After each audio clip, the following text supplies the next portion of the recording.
This is Silver Springs, located right at Ocala, Florida. I had shared with you on the last video that I had done in Daytona Beach that I was on my way to my hometown, Leesburg, Florida.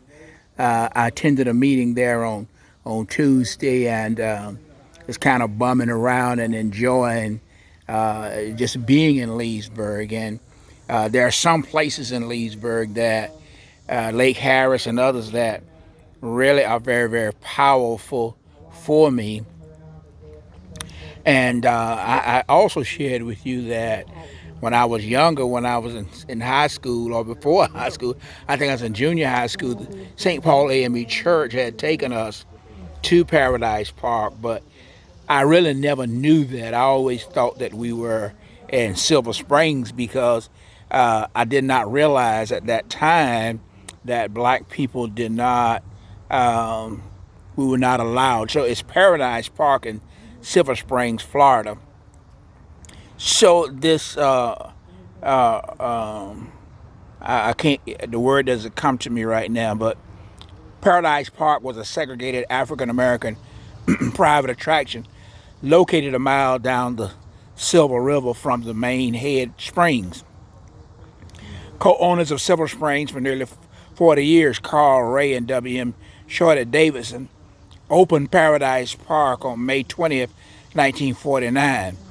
African American families, tour buses, and church groups came from all over Florida and the United States to visit the attractions. Amenities included a pavilion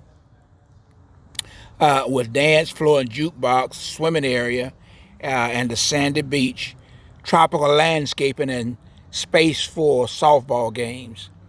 Following desegregation, with fewer visitors to Paradise Park and the Head Springs area, the decision was made to close Paradise Park in 1969. I'm not going to read all of that, but you should be able then to get a pretty good view. I have a picture that my sister had sent me many years ago, and we were at Paradise Park, and I was sitting next to my best friend at that time, Edmund Burrows, and then in the other side of the picture is my sister, who is now deceased, Margaret. But next to her was also my would-be sister-in-law and my would-be wife. And then at the back of that particular photo is my brother Henry. Now, my sister Margaret and Henry are both deceased, and my first wife and I continue to be friends as we've gone on with our lives. But this particular area here that I didn't know I was in, all of it has its history. I'm still overwhelmed. Florida has some trees with some moss that is so big that it's just one of those things. I'm really big into that kind of thing. But anyway, the main thing I wanted to do was share with you a little history that I have myself didn't know, and I'm learning now as an adult. So I took the 30-minute trip on the glass bottom boat, which was entertaining, educational. I enjoyed it. But unlike the photo that my sister has sent, I was the only black person on that boat. Not only that, I have not seen but one other black person here today at all, and he works here. So this statue of Osceola, reportedly there was a treaty with the United States government, and that he took a knife, and this is his knife, rejected and stuck it into the treaty.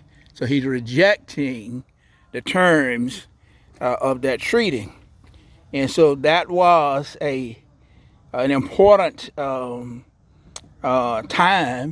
such that The United States, from what I was told, never actually had a treaty, so they're technically still at war. But that's, again, that's a lot of interest. You might see this person kayak, and I've never done that in my life. I have this desire, I think, to kayak, but well, we'll see. But anyway, this is another one of those spots. This is Silver Springs, coastal Ocala, Florida. It's about 35 miles north of my hometown, Leesburg, Florida. And I'm just enjoying the day because I've decided to live. And I wish there was some power that I had, some influence to get you to live. Michael L. Dublin Sr.